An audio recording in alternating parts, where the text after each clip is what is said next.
সকল প্রশংসা সর্বশক্তিমান আল্লাহ রাব্বুল আলামিনের জন্য। শুকরিয়া জানাচ্ছি বেঁচে থাকার জন্য, সুস্থ থাকার জন্য। প্রিয় ছাত্রীরা, অনলাইন ক্লাসে স্বাগতম। আশা করছি সবাই স্বাস্থ্যবিধি মেনে চলছো, নিরাপদে আছো, সুস্থ আছো। আমার প্রিয় ছাত্রীরা, তোমাদেরকে স্মরণ করিয়ে দেওয়ার জন্য বলছি, অ্যাকাউন্টিং থিওরির দ্বাদশ অধ্যায় ক্যাপিটাল স্ট্রাকচার, মূলধন কাঠামো, এর উপর আমরা 3টা ক্লাস করেছি। আজকে আমরা একটা নতুন অধ্যায়ে যাব। আজকে আমাদের নির্ধারিত বিষয় অ্যাকাউন্টিং থিওরির 7ম অধ্যায়, আর্নিংস ম্যানেজমেন্ট, আয় ব্যবস্থাপনা। চলো আমরা আমাদের নির্ধারিত বিষয়ে ফিরে যাই। আজকের নির্ধারিত বিষয় শুরু করার আগে আমি আমার সে সকল প্রিয় ছাত্রীদেরকে ধন্যবাদ দিচ্ছি যারা হোমওয়ার্ক করে কমেন্ট বক্সে উপস্থাপন করেছ। অনলাইন ক্লাসের প্রতি তোমাদের আন্তরিকতায় আমি খুব খুশি, কিন্তু আমি তোমাদের থেকে আরও অনেক বেশি সিনসিয়ারলি রেসপন্স আশা করছি। আর্নিংস ম্যানেজমেন্ট, আয় ব্যবস্থাপনা আমাদের আজকের নির্ধারিত বিষয়। আমার প্রিয় ছাত্রীরা, যেহেতু আজকে আমরা একটা নতুন অধ্যায়ে যাচ্ছি, সেজন্য তোমাদের কাছে আমার বিনীত অনুরোধ, তোমরা মনোযোগ সহকারে পুরো ক্লাসটা শেষ পর্যন্ত ফলো করবে। আমার প্রিয় ছাত্রীরা, আমাদের আজকের নির্ধারিত বিষয় থেকে প্রথমে একটা প্রশ্ন চলে আসে, আয় ব্যবস্থাপনা কি? What is earnings management? The real income picture of a company's business activities and financial position is called earnings management. আমি আবার বলছি, the real income picture of a company's business activities and financial position is called earnings management. অর্থাৎ একটা কোম্পানির ব্যবসায়িক কার্যক্রমের আয়ের সঠিক চিত্র এবং আর্থিক অবস্থাকে আয় ব্যবস্থাপনা বলে। আমার প্রিয় ছাত্রীরা, আয় ব্যবস্থাপনা কি তোমাদেরকে আরও সহজ করে বোঝানোর জন্য আমি বলছি, খরচ কমিয়ে আয় বাড়ানোর জন্য হিসাবশাস্ত্রের নিয়ম কানুন প্রয়োগের মাধ্যমে প্রতিষ্ঠানের নমনীয়তা আইনগতভাবে প্রণয়নের জন্য ব্যবস্থাপনার যে সুবিধা প্রতিষ্ঠান গ্রহণ করে থাকে তাকে আয় ব্যবস্থাপনা বলে। ছাত্রীরা, বিষয়গুলো লক্ষ্য করো। খরচ কমানো, খরচ কমানো, আয় বাড়ানো,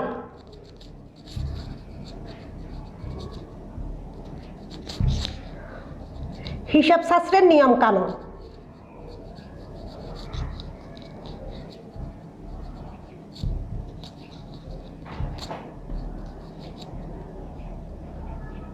হিসাবশাস্ত্রের নিয়ম কানুন, প্রতিষ্ঠানের নমনীয়তা, প্রতিষ্ঠানের নমনীয়তা, আইনগত প্রণয়ন, আইনগতভাবে প্রণয়ন,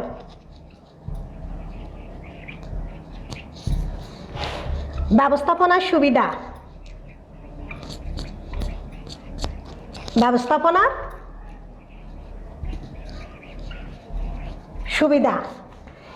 এই 1 নাম্বার খরচ কমানো, 2 নাম্বার আয় বাড়ানো, 3 নাম্বার হিসাব শাস্ত্রের নিয়ম কানুন, 4 নাম্বার প্রতিষ্ঠানের নমনীয়তা, 5 নাম্বার আইনগতভাবে প্রণয়ন, আর 6 নাম্বার ব্যবস্থাপনার সুবিধা।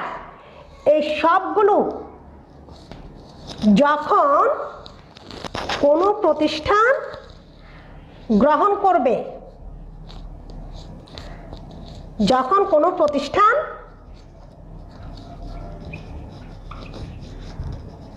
গ্রহণ করবে।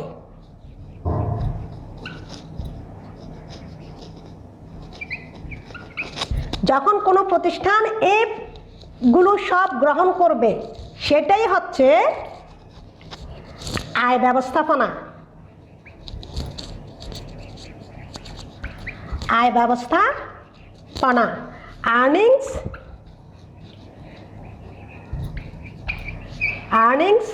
ম্যানেজমেন্ট।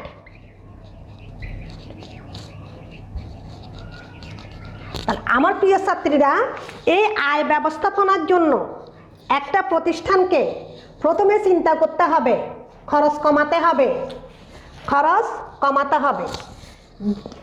কমাতে হবে, পাশাপাশি আয় বাড়াতে হবে। খরচ কমানো, আয় বাড়ানো, এই দুটো বিষয় হিসাব শাস্ত্রের নিয়ম কানুন অনুসরণ করে করতে হবে। আর হিসাব শাস্ত্রের নিয়ম কানুন অনুসরণ করে খরচ কমিয়ে আয় বাড়াতে গেলে প্রতিষ্ঠানের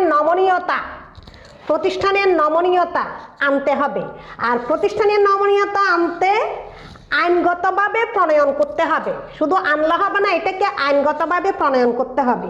আর এই বিষয়গুলো ব্যবস্থাপনার সুবিধা, এগুলো যে প্রতিষ্ঠান গ্রহণ করবে সেটাই হচ্ছে যে আয় ব্যবস্থাপনা। আমার প্রিয় ছাত্রীরা, আমি মনে হয় তোমাদেরকে এখন আয় ব্যবস্থাপনা বা আর্নিংস ম্যানেজমেন্ট কি খুব সহজে একটা ধারণা দিতে পেরেছি। ছাত্রীরা, আয় ব্যবস্থাপনার সাথে সঙ্গতিপূর্ণ একটা প্রশ্ন চলে আসে। আয় ব্যবস্থাপনা পদ্ধতি, আর্নিংস ম্যানেজমেন্ট মেথড।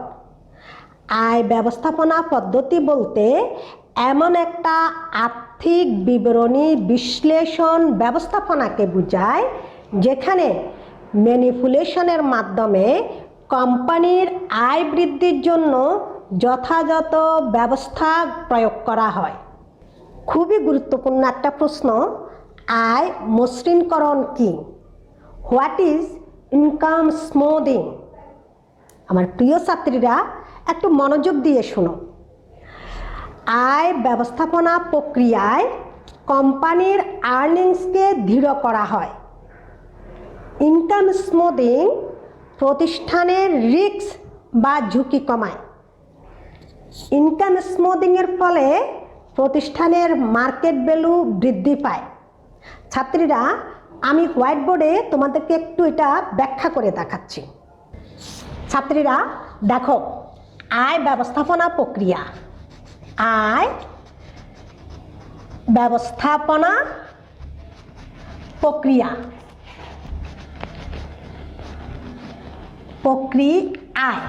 আয় ব্যবস্থাপনার প্রক্রিয়ায় কোম্পানির আর্নিংসকে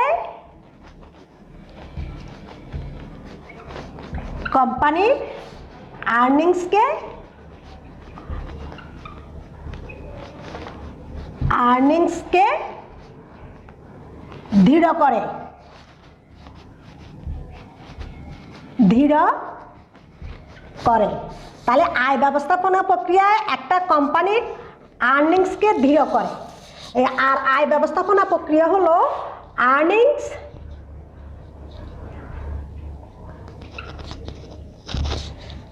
ম্যানেজমেন্ট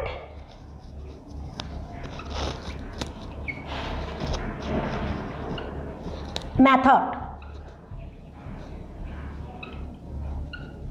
তাহলে আর্নিংস ম্যানেজমেন্ট মেথড কোম্পানির আর্নিংসকে দৃঢ় করে। আর আমাদেরকে বলছে আয় মসৃণকরণ।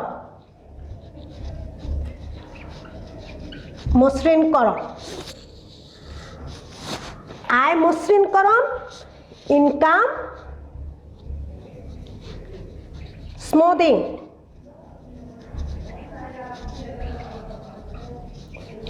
স্মুথিং। আর আয় মসৃণকরণ কি করতেছে? প্রতিষ্ঠানের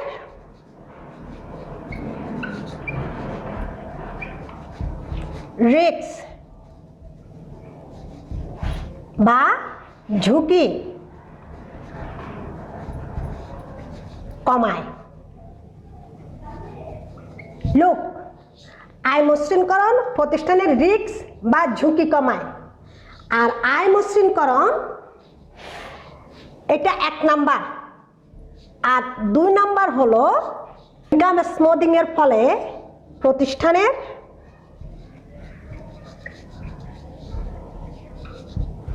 মার্কেট ভ্যালু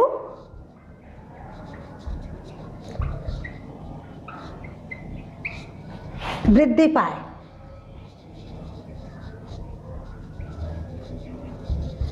আমার প্রিয় ছাত্রীরা, আমি এই ইনকাম স্মুথিং বা আয় মসৃণকরণ তোমাদেরকে সহজ করে বুঝাতে পারলাম।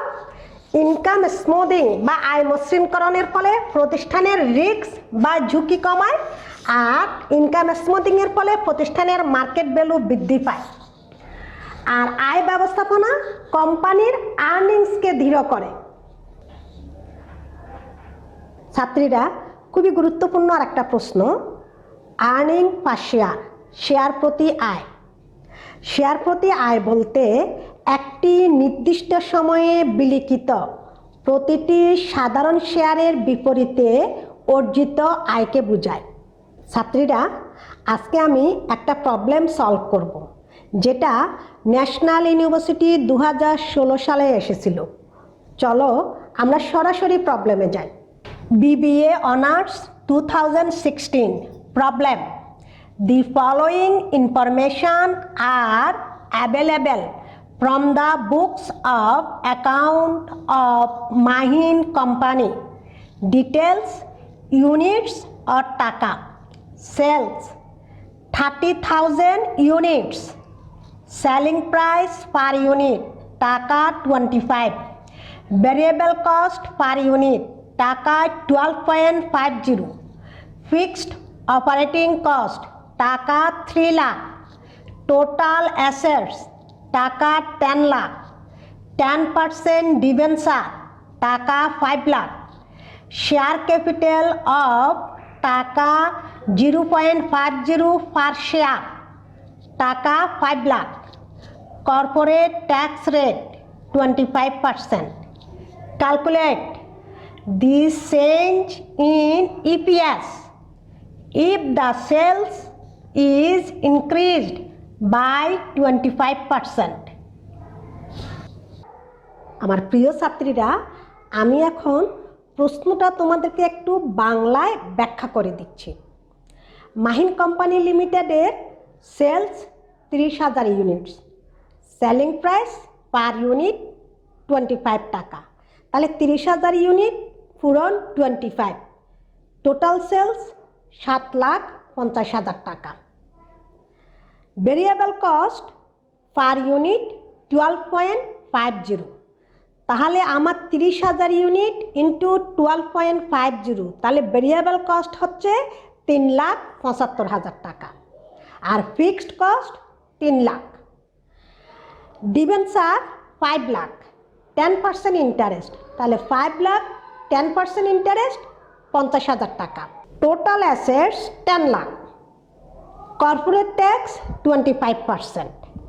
Share capital 5 lakh. Per share 0.50 টাকা। এখন আমাকে বলছে calculate the change of EPS if sales increased by 25%। অর্থাৎ সেলস যদি 25% বেড়ে যায় তাহলে EPS এর পরিবর্তনটা বের করতে বলছে। তাহলে এখানে আমি দুটা EPS বের করব। একটা হচ্ছে যে বেস লেভেল EPS আর একটা হচ্ছে increase level EPS। Base level EPS হচ্ছে যে 30,000 ইউনিটসের জন্য, আর ইনক্রিজ লেভেল EPS হচ্ছে যে 30,000 ইন্টু 25%। তাহলে 30,000 এর 25% 7,500।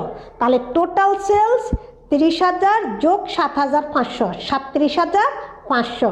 তাহলে দুইটা EPS, একটা 30,000 ইউনিট আর একটা 37,500 ইউনিট।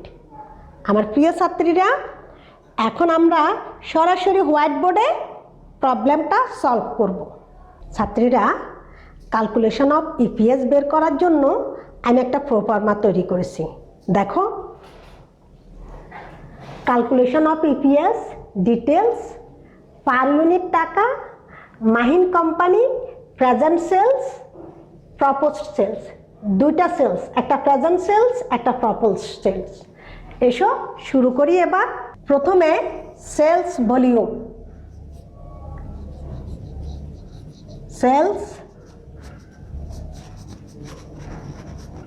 সেলস ভলিউম, এখানে প্রেজেন্ট সেলস 30,000 ইউনিটস, আর এটা 25% ইনক্রিজ হলো। তাহলে এই 30,000 25% ইনক্রিজ, এটা হবে প্রপোজড সেলের জন্য। তাহলে প্রেজেন্ট সেলে আমি লিখে দিচ্ছি প্রেজেন্ট সেলস 30,000 ইউনিট, 30,000 ইউনিটস। এই 30,000 ইউনিটসের 25% ইনক্রিজ হয়েছিল, তাহলে proposed sell 37,500 units.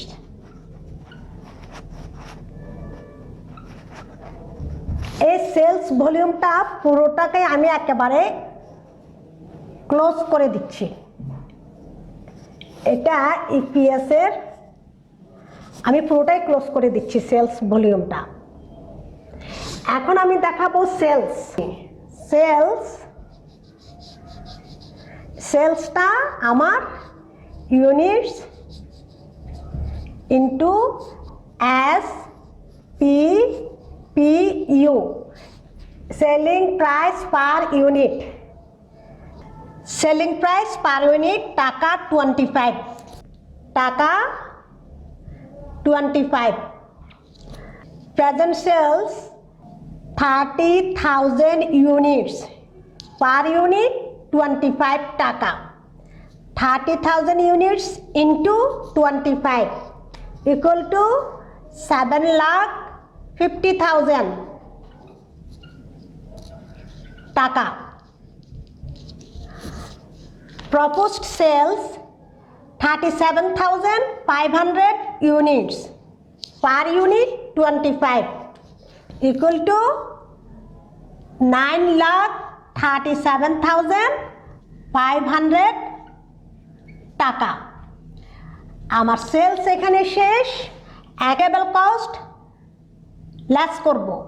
Variable cost per unit টাকা 12.50 less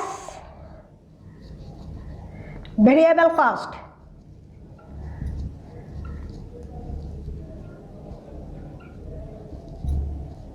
units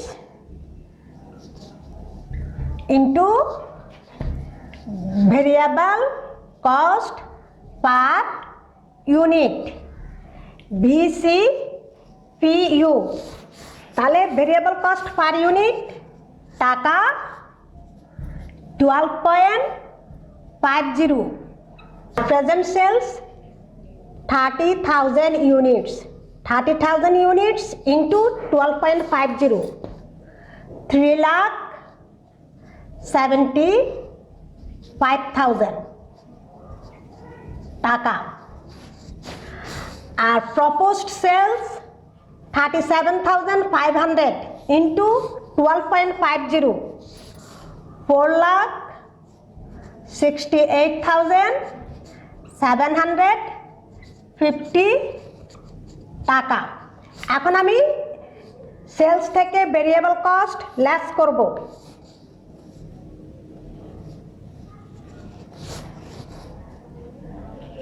contribution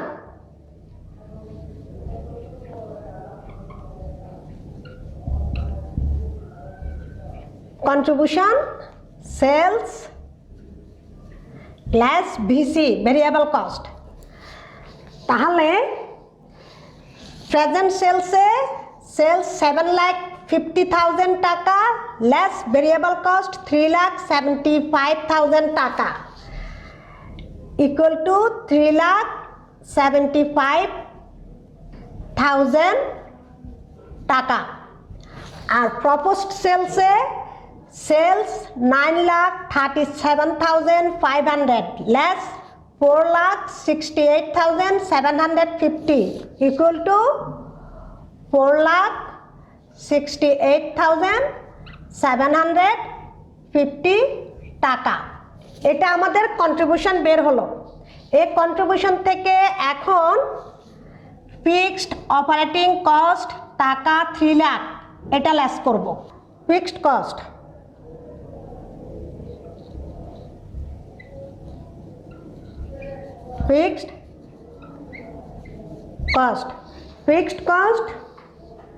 present sales 3 lakh,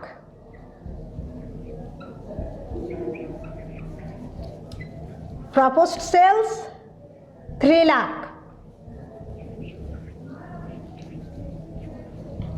less করলে এখন হচ্ছে 75,000। প্রেজেন্ট সেলসের ক্ষেত্রে 75,000 আর প্রপোজড সেলসের ক্ষেত্রে 1,68,750 টাকা। এটা হচ্ছে EBIT, contribution less fixed cost equal two EBIT.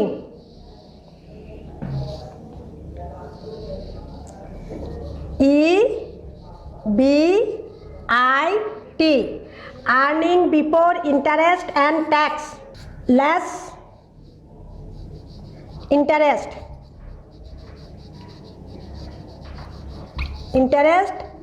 at the rate 10%। আমার ডিবেঞ্চার 5 লাখ ইন্টু 10%, তাহলে আমার প্রেজেন্ট সেলসে আসে 50,000 টাকা আর প্রপোজড সেলসে আসে 50,000 টাকা। এখন ইন্টারেস্ট লেস করলে প্রেজেন্ট সেলসের ক্ষেত্রে 25,000 টাকা আর প্রপোজড সেলসের ক্ষেত্রে 1,18,750 টাকা। এটা হচ্ছে ইবিটি, আর্নিং বিফোর ট্যাক্স।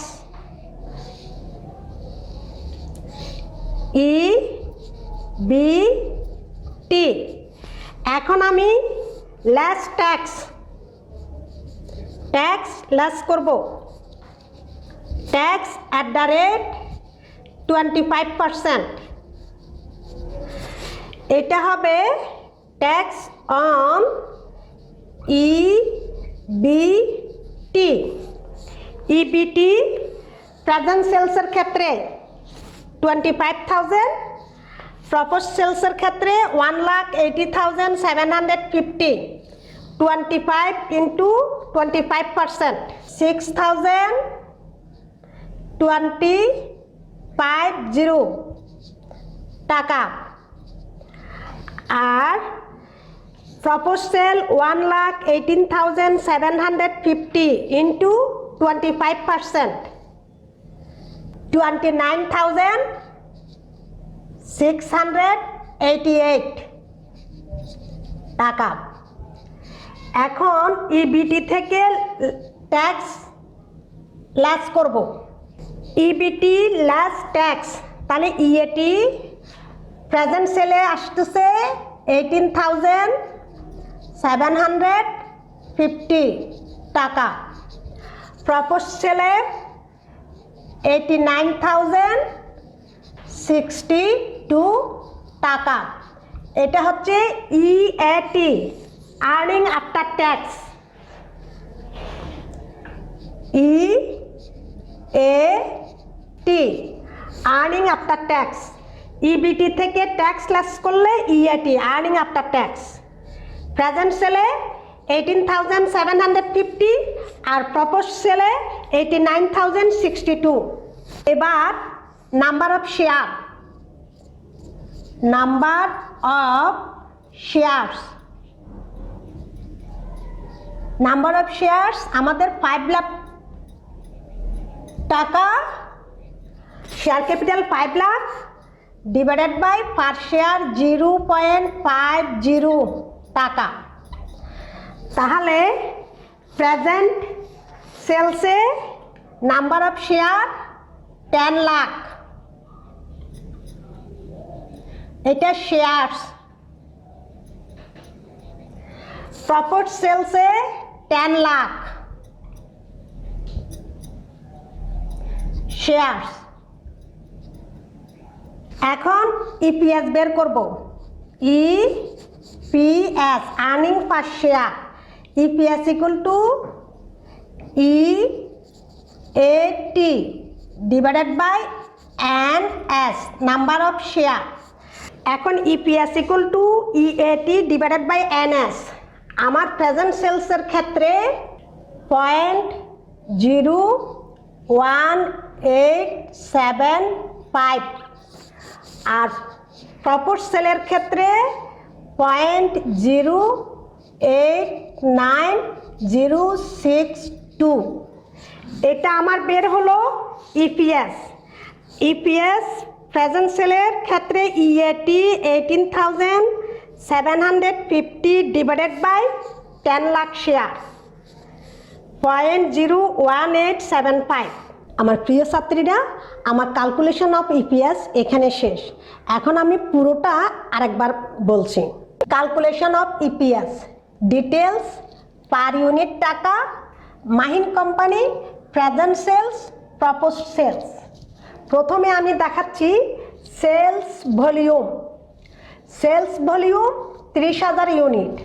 তাহলে প্রেজেন্ট সেলসের ক্ষেত্রে পুরো 30,000 ইউনিটস, আর এই 30,000 ইউনিটস ইন্টু 25%, 7,500, টোটাল 37,500 ইউনিটস। এটাকে আমি পুরোটাই ক্লোজ করে দিলাম। এটা আমার পুরোটাই এখানে ক্লোজ করে দিছি। এখন আমি দেখাবো sales units into SPPU, selling price per unit. Selling price per unit টাকা 25। প্রেজেন্ট সেলসের ক্ষেত্রে 30,000 ইউনিট ইন্টু 25 ইকুয়াল টু 7,50,000 টাকা। প্রপোজড সেলের ক্ষেত্রে 37,500 ইউনিটস ইন্টু 25 ইকুয়াল টু 9,37,500 টাকা। Less variable cost, variable cost units into CPU, cost per unit. Variable cost per unit টাকা 12.50। Present সেলসের ক্ষেত্রে 30,000 ইউনিটস ইন্টু 12.50 ইকুয়াল টু 3,75,000 টাকা। প্রপোজড সেলের ক্ষেত্রে 37,500 ইউনিটস ইন্টু 12.50 ইকুয়াল টু 4,68,750 টাকা। Sales less variable cost equal to contribution. তাহলে contribution sales less variable cost. Present সেলসের ক্ষেত্রে কন্ট্রিবিউশন 3,75,000 টাকা। প্রপোজড সেলসের ক্ষেত্রে কন্ট্রিবিউশন 4,68,750 টাকা। এখন আমি লেস করব fixed cost. Fixed cost present সেলসের ক্ষেত্রে 3 লাখ, প্রপোজড সেলসের ক্ষেত্রে 3 লাখ। লেস করলে আমার প্রেজেন্ট সেলসের ক্ষেত্রে থাকে 75,000, প্রপোজড সেলসের ক্ষেত্রে থাকে 1,68,750 টাকা। আর এটা হচ্ছে ইবিআইটি। ইবিআইটি মানে earning earnings before interest and taxes. Earning before interest and taxes, EBIT. আমার প্রেজেন্ট সেলস 75,000 টাকা, প্রপোজ সেল 1,68,750 টাকা, লেস ইন্টারেস্ট 10%। আমার ডিবেঞ্চার ছিল 5 লাখ ইন্টু 10%, তাহলে প্রেজেন্ট সেলসের ক্ষেত্রে 50,000 টাকা, প্রপোজ সেলসের ক্ষেত্রে 50,000 টাকা। ইন্টারেস্ট লেস করলে প্রেজেন্ট সেলসের ক্ষেত্রে আসে 25,000 টাকা, প্রপোজ সেলসের ক্ষেত্রে আসে 1,18,750 টাকা। আর এটা হচ্ছে ইবিটি। ইবিটি হচ্ছে earning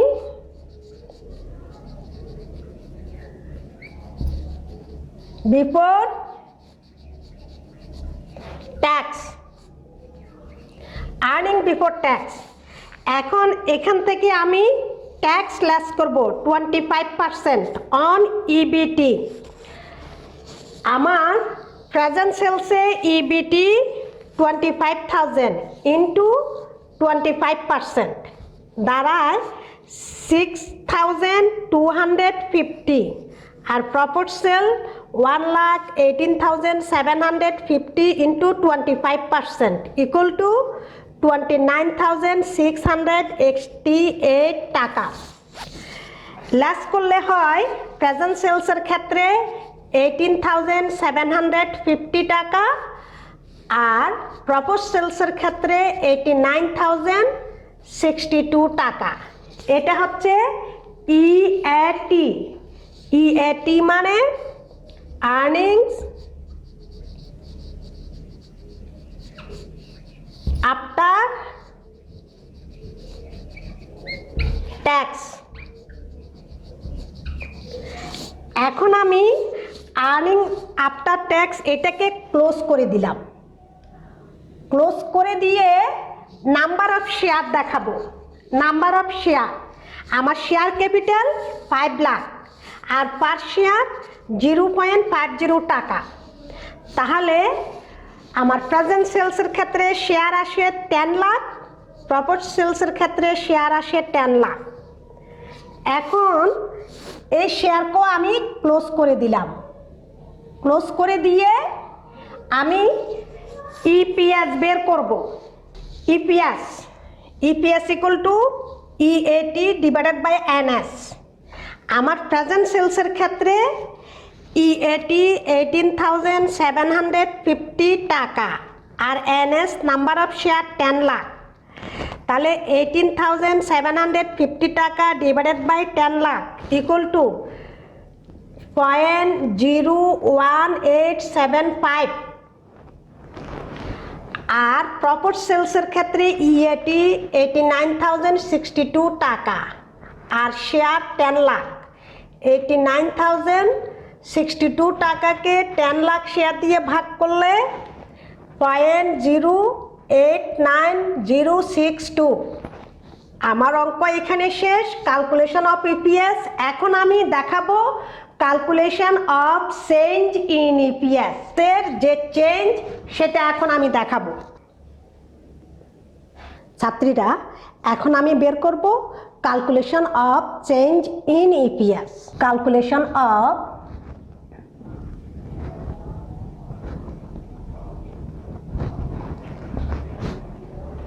change in EPS.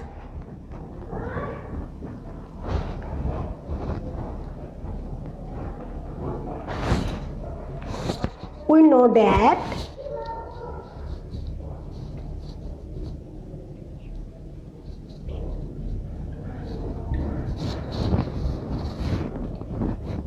change in EPS equal to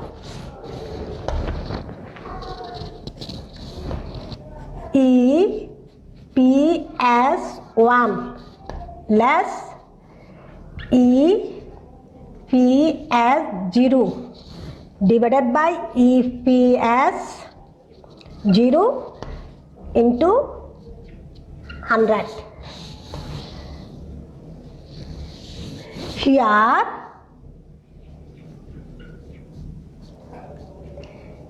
EPS equal to earning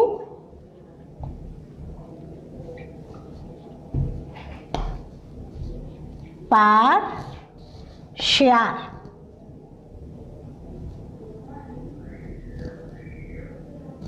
EPS 1 equal to increase level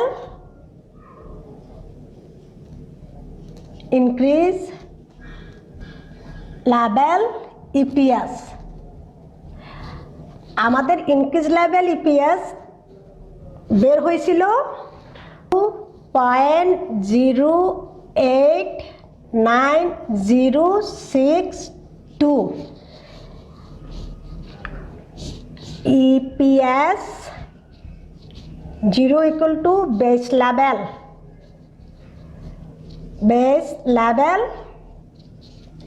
EPS. Base level EPS আমাদের বের হয়েছিল 0.01875. আমরা মানগুলো এখানে বসিয়ে দিচ্ছি। EPS 1 equal to 0.08906 less EPS 0 equal to 0.01875 divided by 0.01875 into 100. 0.08906 less 0.01875 less করলে আমাদের থাকে 0.07312 divided by 0.01875 into 100 equal to একসাথে আমি বসিয়ে দিচ্ছি 375%.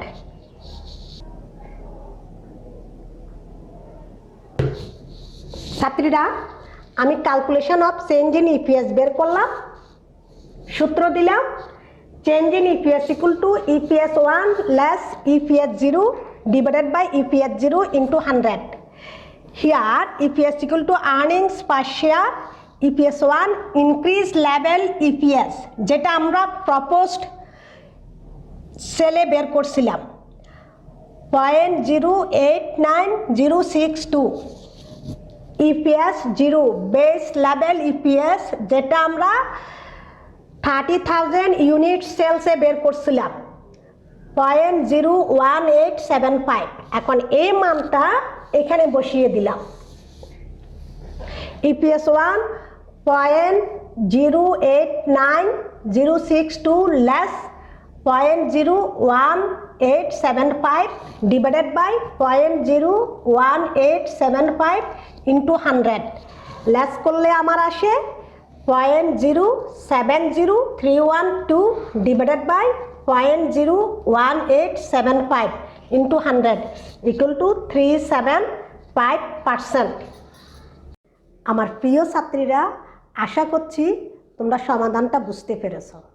এখন আমি কিছু গুরুত্বপূর্ণ প্রশ্ন যেগুলো ন্যাশনাল ইউনিভার্সিটির প্রশ্নে প্রায় এসে থাকে সেরকম কয়েকটা হোয়াইট বোর্ডে লিখে দিচ্ছি। What do you mean by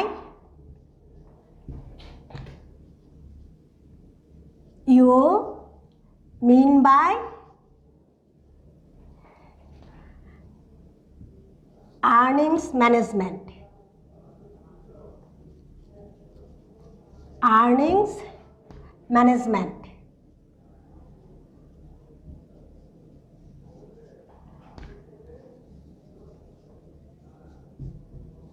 আয় ব্যবস্থাপনা কি?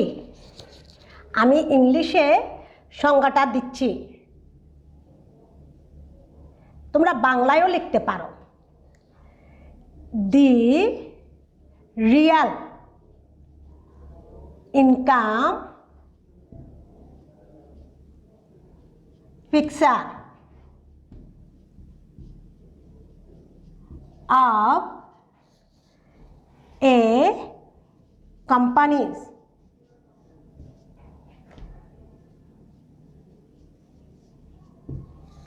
business activities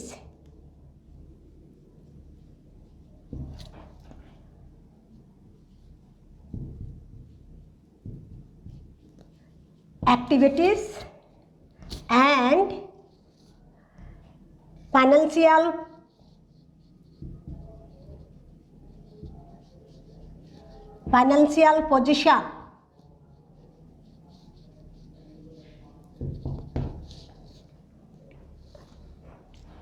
is called earnings management.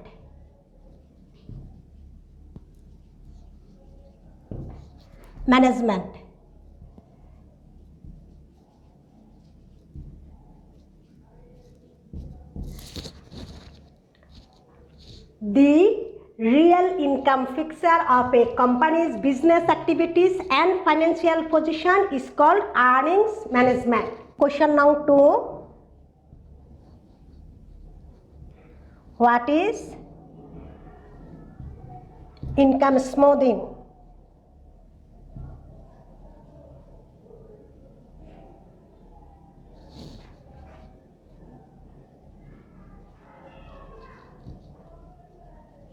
আয় মসৃণকরণ কি? আয় মসৃণকরণ। Answer,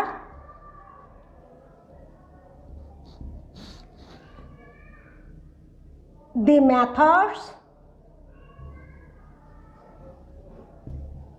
method of using accounting techniques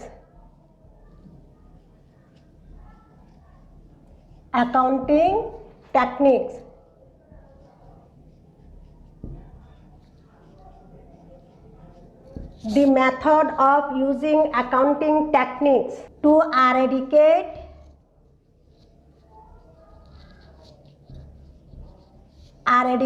net income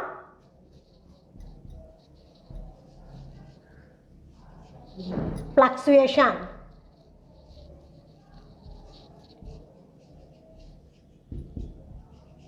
from one period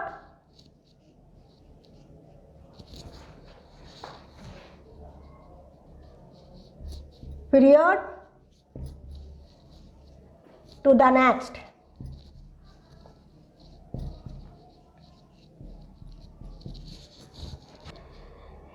The method of using accounting techniques to eradicate net income fluctuations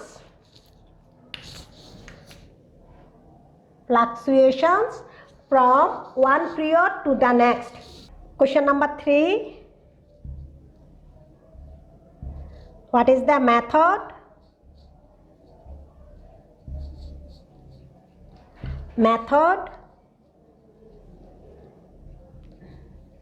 Of earning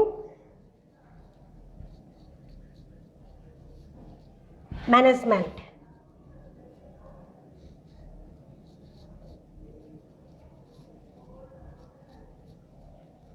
আয় ব্যবস্থাপনা পদ্ধতি কি?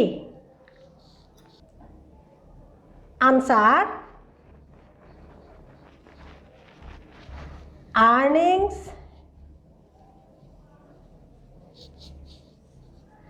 management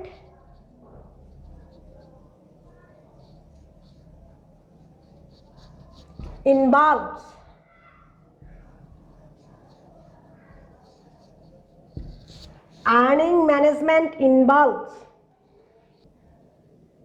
the manipulation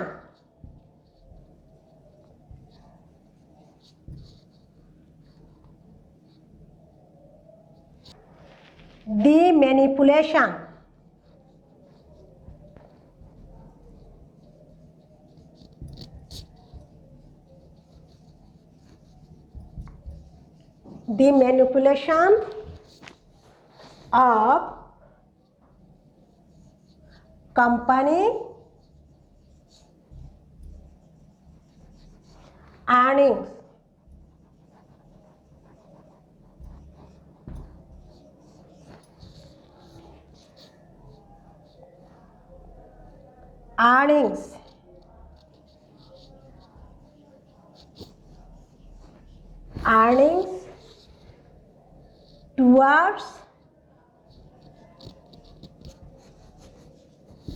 towards a predetermined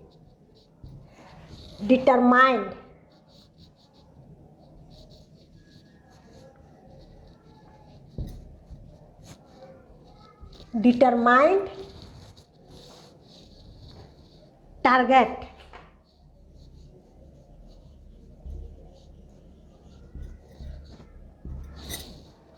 What is the method of earning management? Earnings management involves the manipulation of company earnings towards a predetermined target. আমার প্রিয় ছাত্রীরা, আমার আজকের class এখানে শেষ। ইনশাল্লাহ নেক্সট ক্লাসে আবার দেখা হবে। সে পর্যন্ত সবাই সুস্থ থাকো, নিরাপদে থাকো এবং অবশ্যই বাসায় থাকো। আল্লাহ হাফেজ।